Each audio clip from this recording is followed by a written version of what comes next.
My name is Michaela, and I am somebody. Hi, Michaela. How are you today? I'm excellent. Excellent. Why are you excellent? It's my birthday. Oh, I'm breathing another year. that is beautiful. Happy birthday. Thank you. So tell me, who is Michaela?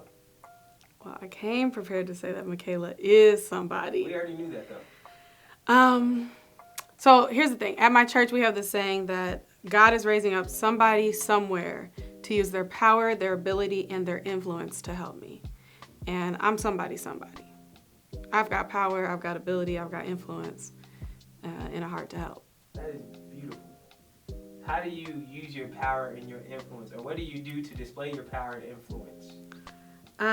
So I am a full-time model and actress and a photographer and talent scout. So I'm on both sides of the lens and both sides of the business. And you would be surprised, or maybe not so surprised, how many people, like at age 5 or 4 or 6, before they ran into, Everything outside of self? yeah, like I don't want to put careers on it, because I used to say like the gym teacher was somebody on their plan B, but that could very well be somebody's plan A, and it's still an incredibly needed, necessary, respected position. But before they ran into people that were in their plan B or their C or D or jaded by life, a lot of people wanted to be models and actors. A lot of people wanted to be on camera, and a lot of people that look like you and me. And so because I've fostered these amazing relationships with these big heads, like for some reason, I've always been very close to people that are much, much older than me, like 2 generations up. And we become like best friends. Like the way you see like somebody and their homies sharing a locker in like the hallway, that's like me and a 72-year-old person. It always works out that way. And those are the owners of these agencies. A lot of them, at least. A lot of them are owned by much older people, millionaires, and they befriend me. And so I've been able to use my influence, my eye for talent, my ability to capture people in a vibrant light, even if it's in a black and white photo. My black and white still feel like color, by the way. And I'm able to present them, and they got their stuff together. I can put my name behind them, and it usually helps people out. So that's how I use my ability and influence to help people. So you said you feel like most people want to be in front of a camera as an actor or a model as a child. A lot of people did, or like something like a superhero or something. I've run into so many people who were like, at one point I wanted to be an actor, but it's like, what's the but? Why do you think that is? Why do I think they wanted to be, or why do I think they have a but? Both. I think maybe some people wanted to be to escape. Maybe some people, at that young, like I've always wanted to be a model. Like, I remember telling my mom I want to be a model, mainly because my mom was a model. That was actually my reason. I wanted to be a model because my mom was a model. But it was also something I never let go of. And I think it was just already in my heart. Like I just tell people, whatever you wanted to be when you were like 5, like go back to that. Yeah. Like that never leaves you, especially if you still remember it. Like where did it come from? It was already supposed to be a part of you. And that's a great question I always ask people. Like, when did that change? When do you stop wanting to be what you wanted to be? That's valid. Yeah, because I think when you figure out when that changed, that's when you start to figure out where a lot of problems started. Yeah. Because you started running away from who you are. That's valid. Or who you think that you should be. I had a moment like that. Because I was 5, my mom let me do 2 things. She let me do an ad for, back then it was AT&T. It was US Cellular, I think. It was US Cellular before AT&T bought them. She let me do an ad for US Cellular and McDonald's. And I was like on the billboards, me and my little sister and some other kids. And we were on like the McDonald's placemats when you go inside. And then she let my sister and I go on Oprah. And then after that, she put me in gymnastics. And I was so mad at her. He's like, I don't want to do this. I said, I don't want to be a gymnast. Like, Right. I want to be a model. And she said, gymnastics is going to give you the confidence you need to be a model and to be in front of people. And she wasn't wrong. And I wasn't a quitter. So I did gymnastics for like 13 years. Like I competed and went all the way until I completely injured out when I was like 17, 18. Oh, what we were talking about is people have a moment. You ask people when did you stop wanting to be that, or what happened? And for me, I was like 18. You know, they're like, pick a school, go to a school. There were 3 schools that I wanted to do, either Mizzou, Columbia, or Tennessee State. I chose Tennessee State, and I went there because Oprah went there. And I figured I would do sports journalism because I still wanted to be on TV. We did go to a modeling agency when I was like 18, my senior year, and they wanted like $1,100 to sign me. And that is a huge red flag. Okay, guys, do not do that. So my mom was like, no, we're not doing that. And I was like, okay, I'll just go to school. I'll do sports journalism. I'll be the next Sage Steele. I'll still be on TV. The whole goal was always just to be in front of a camera. And I was in school, and then I ended up transferring to IUPUI. My mom had moved to Indianapolis, and so I had like a summer job in Indiana. I had a boyfriend here at the time, and so it just kind of made sense. Some things were happening on campus. I've been there for 2 years, and so I transferred out of TSU and went to IUPUI. And while I was there, a stranger sent me, is this the order it happened in? It's kind of like in this order, okay? But a stranger sent me a thing on Twitter, and it was like, hey, I think you'll win this model search.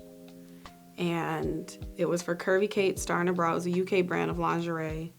And my dad's a deacon, and my uncle used to play for the Bears, and so my last name is like very famous, and it's not common. And something in me was just like, if you submit to this, you might win it.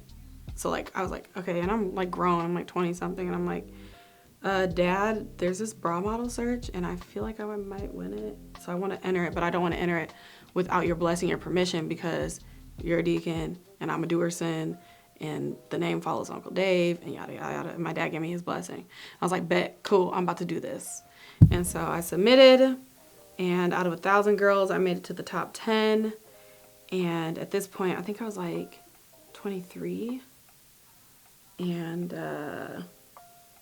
yeah, after that it was history. I did not win, but out of 1,000 to 10, it just like, it reignited what was like almost dying. Because at that point, I think I was working at a sales and marketing place. I was the sales and marketing director, and I was really good at my job. And I was sitting there, and I was just like, this is a graveyard for a dreamer. Like, technically, I'm just in I'm in a phone room. And no shade, no, it's all respectful. Like, I was good at it, and I was making good commission. And I was just like, when I was 5, I never said I wanted to be a marketing director. I said I wanted to be a model. And then I had this epiphany. It was the same epiphany I got when I turned 18. When I turned 18, I realized no one can tell me I can't eat dessert right now. Like, I could wake up and eat dessert, and no one can say nothing because I'm 18. That was like a huge revelation for me. I was like, this is crazy. I get it.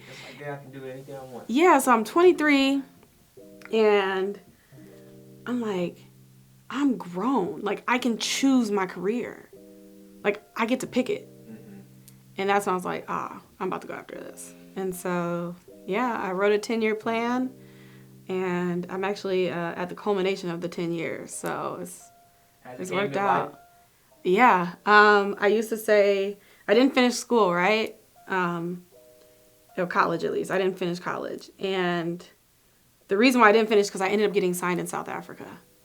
And so I went to Cape Town, South Africa, and I worked like crazy. I worked so much there. I booked so much my first season there. And so after that, it was just like, phew. And I used to say I'll have an Academy Award before I have a college degree. And I never knew this was a thing, but in 2016, I won an Emmy for a commercial. So most people don't know that, but commercials can win Emmy Awards. Yeah. There's a regional association of the Academy, and there's like the Great Lakes region, whatever, all different regions. And so, yeah, I won a regional Emmy, and it's a real Emmy from the people that bring the Emmys, I guess. And yeah, it was for a commercial where I played a mom that had cancer. And it was directed by a phenomenal director. We won collectively as a team. We really won because he was the director. His name is Zoe Wesson, and he's probably got I don't even know. I know he's got more than 20 Emmy Awards. Zoe is fire. He's a secret. He lives in Cincinnati. For real? Black man. Yeah. There's a lot of people in the Midwest that are doing major things. Obviously, you know that because that's why you're doing this podcast. I guess you can say that. Yeah. Yeah, there's some big somebodies out here. Yeah, for sure. Mm-hmm. What would you say are the 3 biggest things that keep you going? God. 1000% God. Alkaline water. For real. I learned at Georgetown Market. Do you go there? I've heard on the of west side. Yeah, Oh, it's yeah. amazing. They got smoothies and it's really dope. You should go there. It's really good. But cancer cannot survive in an alkaline body. I feel like this is gonna really help somebody or their mom or their uncle or somebody. So Get your alkaline water. yes, alkaline water. Cancer feeds off of things that are acidic, sugars and stuff like that. And so if you can alkaline your body, cancer can't survive in it. So that's one of the reasons why I drink alkaline water. But yeah, God, alkaline water, and jokes. Jokes keep me going. You a big joker? Laughter. Yeah, laughter is healing for the heart. And a discouraged heart will make you want to do a full stop on life. And if you've got goals and dreams, ain't nobody got time for a full stop. No, really. My Uncle Al used to say, you can have your moment, but after you have your moment, come on back. And so because laughter is medicine, it makes the heart glad, I am always looking for a good laugh. I've probably watched every stand-up you could think of. What's your favorite? Sinbad from it was the 90s. There was a joke he told. I think he's wearing a big purple jumpsuit. And he told this joke about how he would kind of, puff up with his mom, but he wouldn't do that with his dad or vice versa. I can't remember if it was mom or his dad, but he basically gave attitude to one of his parents. And he tells this joke about how the arm of his other parent reached out and it stretched across I don't know, a field or something and snatched him up and beat his tail. And I don't know why, but as a kid, that was the funniest joke to me. It could have been because I didn't really get whooping, so I just thought it was hilarious. My parents didn't whip us. They made us do stuff like write book reports. Oh, and man. Go downstairs and read the encyclopedia and then write a book report. And then my dad would grade the book report and then make us every time do a rewrite. At least I know that was my experience in the household. I don't know about my brother and sister, but yeah, Sinbad telling that joke about getting whipping was always so funny to me. So I think that's my favorite. If you had a chance to tell the whole world something, what would you tell them? Honestly, my first thought was don't die and go to hell. Don't die and go to hell, y'all. No, that's funny, No, seriously. That's exactly Here's what I'm saying. my thought process on it, okay? If